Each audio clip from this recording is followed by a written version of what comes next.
Good morning, welcome aboard. Sunday morning here on Narrowboat Gentian, moored at Stoke Lock on the River Trent, which is about 9 kilometres or so to the east of Nottingham. My plan for today to go to Nottingham and then through Nottingham on the Nottingham and Beeston Canal, ending up at Beeston Marina, where the boat will have to sit for another few weeks till I can come back and move it some more. Weather today, slightly overcast. There's a little bit of blue sky. The forecast is only for 12 degrees, that is Celsius, so it's not terribly warm, hence the jacket and so on. But hopefully no rain, so it should be, fingers crossed, a decent journey. There's one slight potential snag. Firstly, there may or may not be a lock keeper on at Holme Lock, which is one of the big River Trent locks. You can operate them yourselves, but it's a bit of a hassle. And then there's a lock gate out of action trying to get off the River Trent into Nottingham.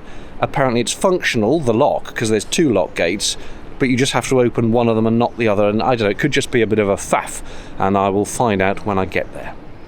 At the end of the last video, I mentioned I'd discovered I'd made a mistake with the overnight mooring when I set off, and here it was. If I'd gone just 50 yards further round the corner when I stopped, not only would there have been a mooring at gunwale height instead of roof height, but another 50 yards further on had a floating pontoon with cleats, which would have been even better still. Of course, discovering this just feeds my usual mooring paranoia that there'll always be somewhere better a little further along, which regularly results in me going past perfectly decent spots in the belief there'll be somewhere nicer just a little further ahead.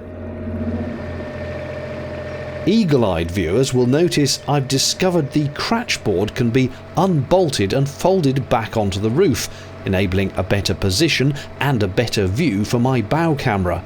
I keep finding new ingenious bits of design by these Sea Otter boat builders, and this is a case in point. As of this move, I was also now using a new DJI Osmo action camera for the bow camera, as it's able to iron out any vibrations from the engine. When I went to collect the Osmo, ordered it from Argos, went to collect it, and the bloke there was very enthusiastically trying to sell me accident insurance and everything on it. He said, "Oh, what is it? Action camera." I said, "Oh, have some insurance," he said. I said, "Don't worry, I'm taking it narrowboating. 3 miles an hour is the most action it's ever going to see." "Okay," he said, and stopped trying to flog me insurance at that point. Little does he know the high adrenaline, high octane thrills of narrowboating. Indeed, look at those enormous ripples on the water. DJI will surely want the footage as a demo of the thrills and spills their gear gets to record.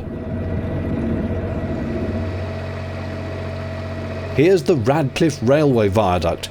Built in 1850, the River Trent Navigation Company apparently demanded a minimum clear span of 100 feet, so the designers cast that arch out of iron at 110 feet wide, with a 24-foot air draft.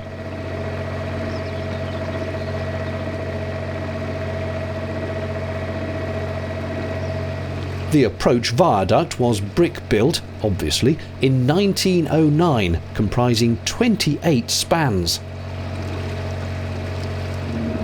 The river viaduct is now a Grade 2 listed building, which means it has special legal protection for its historic significance.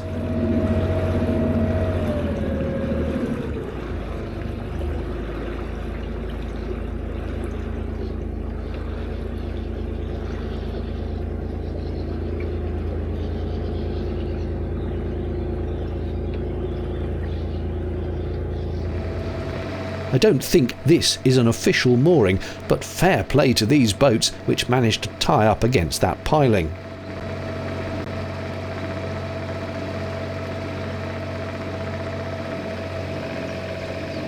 I was steaming on at great pace, the little boat's 21 horsepower pushing upstream to the max and without missing a beat. That's the first glance you get of factories at Colwick.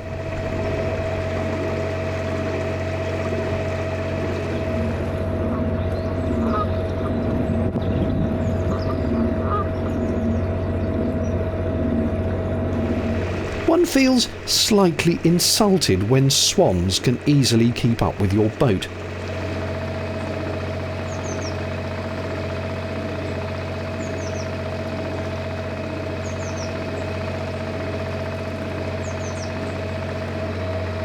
Regular viewers will know I'm partial to a heron sighting, so imagine my excitement when, on a long zoom lens, I spotted this blob in the bushes, which did indeed turn out to be a heron.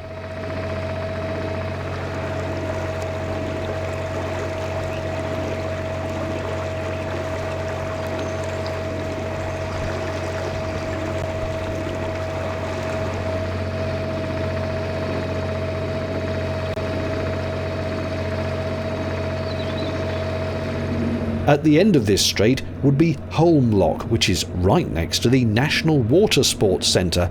I would need to keep an eye out for kayakers emerging onto the river. I just tried calling up the Holme Lock lockkeeper on the VHF, and there is no response, so it seems my fears may have come true. There may not be a lockie on. On the other hand, I was told they were only due to start at 9:30, and it is just 9:30 now, so maybe they're just coming onto shift. Perhaps I'll find out when I get there. It would really help to have a lockie pressing all the buttons on these really deep locks, as I discovered when going through Nether Lock at Newark. It's very tricky, single-handed, in a small boat in a big lock. The exit from the Water Sports Centre whitewater kayaking course is to the left of the lock entrance. And as I got closer, I could see some keen paddlers were indeed testing their skills. Ideally, I did not wish to hit them or alarm them.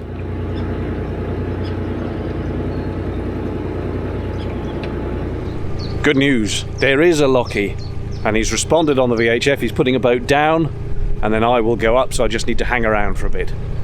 That is great. Does anyone know what this giant structure is over the weir?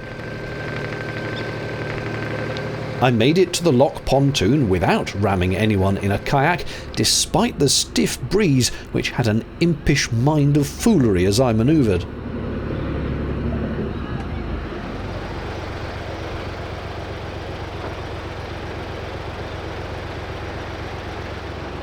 After a short wait for another boat to descend, I was able to enter the lock, enclosed then briefly in a cathedral of water.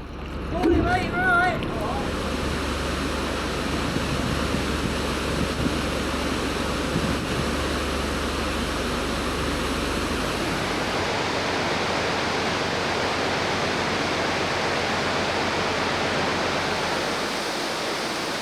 It's a good thing the lock was staffed, as once you've wrapped the centre line around the riser to keep the boat secure, I wouldn't be able to reach the ladder to climb out to operate the lock.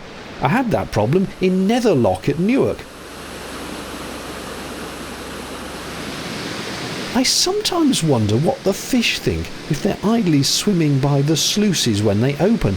That must be a heck of a ride.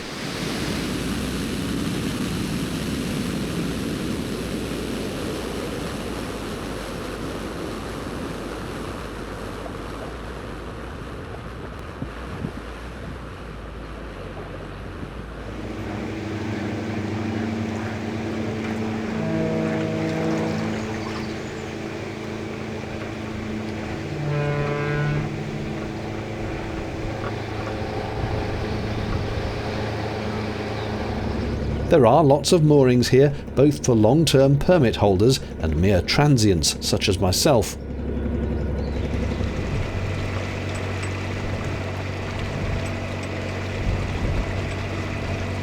Emerging on the left-hand side of the river, I made a beeline for the right, as International Maritime Convention is that you drive on the right, unlike on the roads. If you're approaching here, don't go down there. It's the entrance to the Water Sports Whitewater Slalom Zone. Imagine their faces if you went down it in a narrowboat.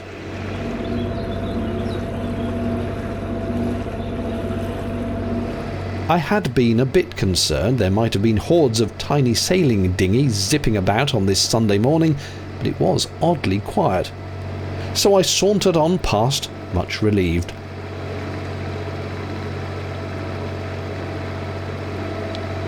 The only thing I had to avoid was some rowers, and they were a long way to the other side.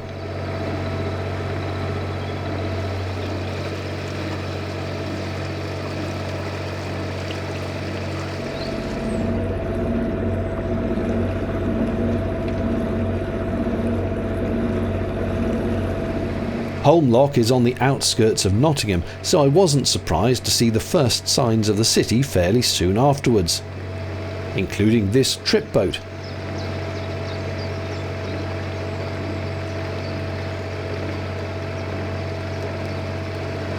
And the headquarters of the local Sea Cadets.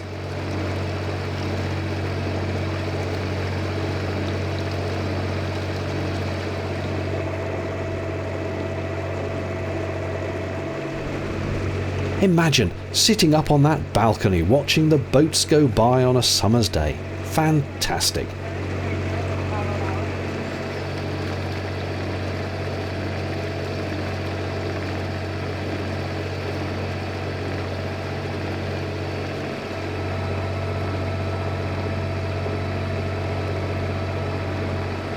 This bridge is the marker that I was almost where the Nottingham Canal emerges onto the river, which is where I'd need to turn off. That's a football ground. I've no interest in it myself, but I believe it's well known. There's the lock landing to take me onto the canal. Just need to ease up to it and secure the boat, then go to set the lock. Unlike the river locks, these canal ones are all do-it-yourself. Here's the lock chamber. I'd been told there was a fault with the sluice mechanism at this end, and if you look closely, you'll spot the other side sluice handle has been removed. It took a while to empty, but by pure chance a chap passing by happened to be a viewer and kindly stopped to help me open the lower gates. So I brought the boat in, closed the gates behind me, and opened the upper sluices to fill the lock. It was at this point I discovered that gentian, being so tiny and lightweight, doesn't hold station in a lock anything like how my previous much bigger narrowboat did. This was useful to know though. Meanwhile, a dragon boat passed by, just a normal Sunday morning.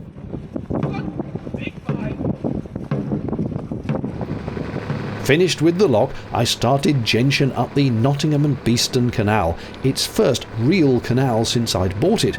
The Fosdyke navigation up at Lincoln technically not being the same as this, although the difference is rather semantic. It's a little bit odd suddenly being back on a canal at canal speeds, 1200 RPM, a fair 2.5 mile an hour walking pace, I think. That's about right. Anyway, I'm pleased with that lock. I wasn't looking forward to it, but it did empty, and thank you so much to the chap who came past, recognised me, said he watches my videos, Paul I think he said his name was, and took time out from his day to help me crack open the first lock gate, which is always really heavy, because the lock was filling from the other end as fast as it was letting it out, so it makes things difficult. Anyway, thank you so much. So I got the gates open, got in, did the lock, no problems, all good. Now on the Nottingham and Beeston Canal, there's one more lock in the middle of Nottingham and then a final one to go back out onto the river again. I should also say thank you to a random lady whose name I didn't get, who shut one of the lower gates for me as well. Thank you to everyone who helps. I class this as good graffiti, being actual art, rather than mindless tagging, which annoys the heck out of me.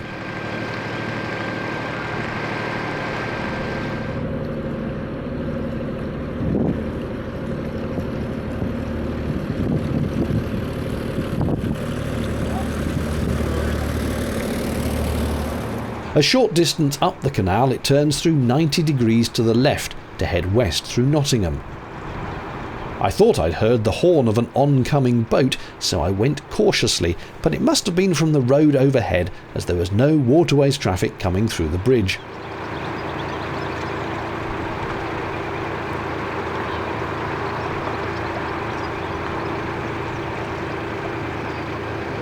After the open countryside and width of the river, the urban canal suddenly feels tiny and hemmed in. Oh, by the way, there's no mooring here. None whatsoever. Do you hear? Whatsoever. Do you understand? None. Do not moor. Grrr.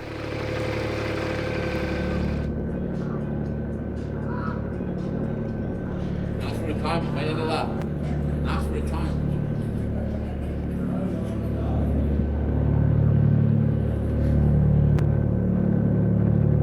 Rather more pleasant along here are the old warehouses, where goods would have been loaded onto and off the canal barges.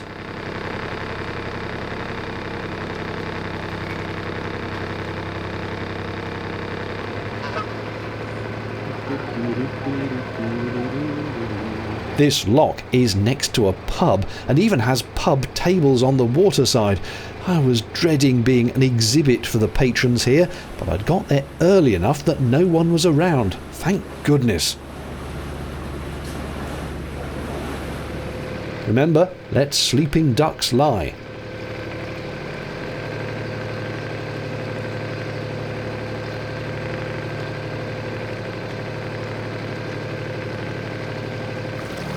At 2.5 miles an hour, the prop wash and engine note is more genteel. Tagging. A good flogging wouldn't go amiss, you know. I am curious about the origin of this clock tower. Suggestions please in the comments.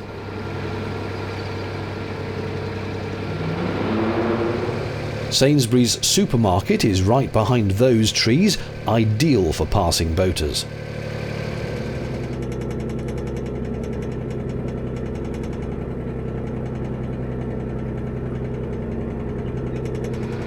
Also handy for boaters is a wharf with all nautical services available, although it does make seeing around this bend a tad awkward.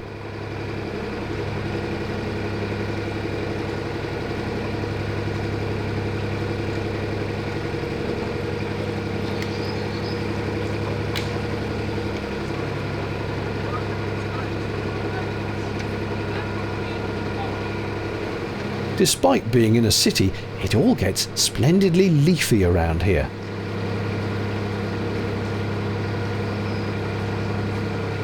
Good towpaths too, for joggers and the like at least. No good for mooring here though.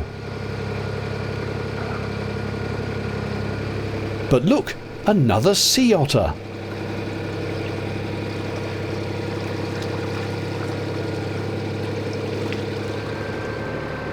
Under the A52,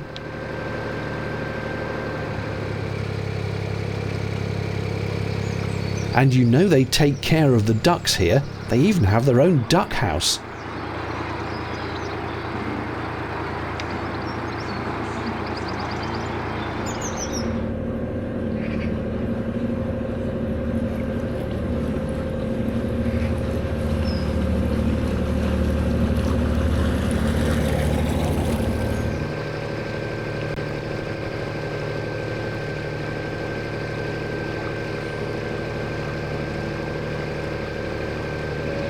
I'd left the city centre behind by now and was in a green space between Clifton Village and Beeston. I confess I pushed the throttle down a bit here, still not going above the limit you understand, but just pressing on as I'd been going for 5 hours by now, and I wanted my lunch, but was close enough to the end point to make it seem a tad ridiculous to stop.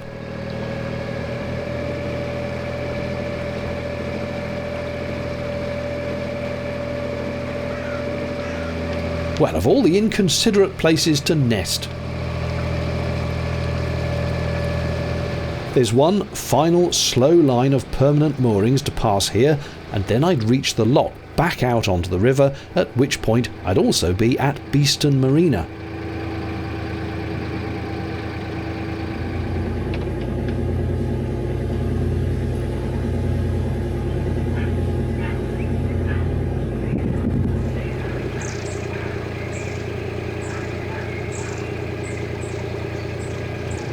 This confused me for a moment. What was the boat trying to do?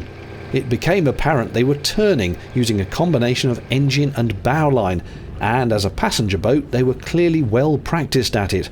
I held back, obviously, until they'd come past, and could then hop onto the lock landing. This lock had barely any travel in it today. The river levels must have been low or something, so I moored, despite the signs, on the lock landing and went to chat with the manager at Beeston Marina to find out where I was to go. and that turned out to be along here, with Gentian eventually being moored on the inner side of the pontoons. This was pleasing, as the boat was less likely to drift off along the river while I left it for several weeks. And that is the boat safely stashed for another few weeks till I can get up and move it again. A good trip, I think. So, all good. The next trip, about 4 weeks' time, another weekend, and on that trip I will make it back onto the canals.